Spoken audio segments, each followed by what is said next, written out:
So you've got a bunch of MIDI hardware and you want them to sync up so the timing is as tight as possible. You've come to the right place.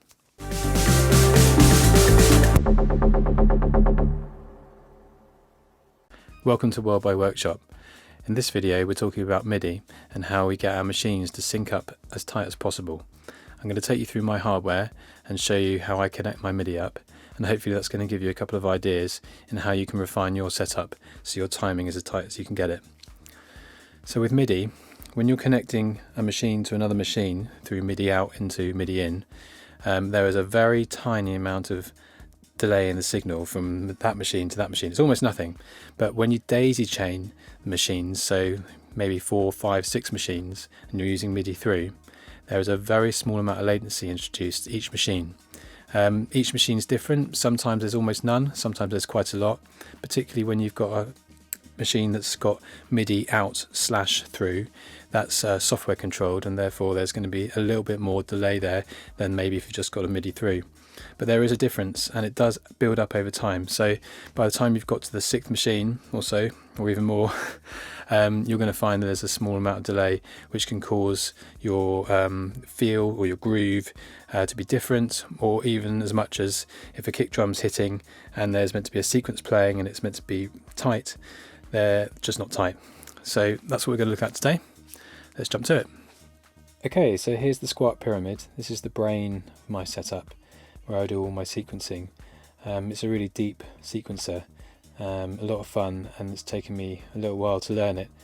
It's got MIDI A and MIDI B. That's 2 sets of 16 outs, which is great because I can split up the MIDI and do all sorts of different things with it. So let's see where this all goes. So first of all, MIDI A, I'm using the first 8 channels with the Digitact here, and I'm solely using MIDI A for the Digitact, and the 8 channels are separately controlled, and I'm maybe using it for percussion or vocal shots or other short interesting rhythmic sounds, stuff that you do with the Digitact basically. I don't tend to do long loops or anything like that with this. That's left for the black box. Okay, so the other thing I use the Digitact for is the MIDI through, and that will go out to my external gear such as my Pro 3 over here, or even the Pro 3 over here, or even the 2600, and I will use the MIDI through from the Digitact to control those and program them from the Squarp. On to MIDI channel B. This is where it gets a bit more interesting. Let's go over to here, and you can see I've got a special Kenton through 5 box.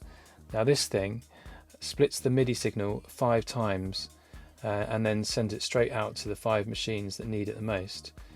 It's a bit like having MIDI through on your first machine without having any additional latency. So, and we are talking really minuscule, but it makes a difference. So as soon as I got this, I noticed a huge difference in how tight my sound was. So I thoroughly recommend getting something like this. You can get a bigger version if you've got more instruments, but I found I could just get away with a 3.5, which is great because I'm trying to save space in my box. So I'll just take you through the instruments I use that with. So first of all, the TR-8S goes straight to there and to the TB3. That has one too. The Digitone is also connected to that. The TI2 is also connected to that, and also the black box is connected to that. So all 5 of those machines have a direct signal from the Kenton 3.5, which is great. And then the only other thing is I do use a MIDI through from the Access Virus that goes into the MX1, and the MX1 is where I sometimes save mix settings and can recall them at any time depending on where I am in a song, or if I need to start a new tune and the settings are a bit different, which is a great thing to have on a mixer, is to be able to save your mix settings and recall them whenever you need, especially when you get lost in effects and you're going, oh, where am I going, you can just recall back to where you started from really quickly, which is brilliant. So there are 2 different things you can do to get your machines to sound tighter. The first is to think about how you structure your daisy chain. So the ones nearest the sequencer are drums, other percussive elements, things that have short choppy changes, maybe even a sequencer that does something quite interesting.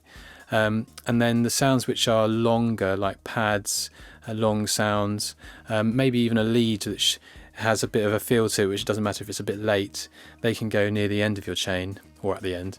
So that's the first part of how you can start to think about timing and how to tighten things. The other thing is to, if you've got multiple machines, maybe 3 or more, I would recommend getting something that would split the MIDI out, so you've got something which is much tighter across all the machines. Hope that helped. Don't forget to click subscribe, ding the bell, and I'll see you in the next video.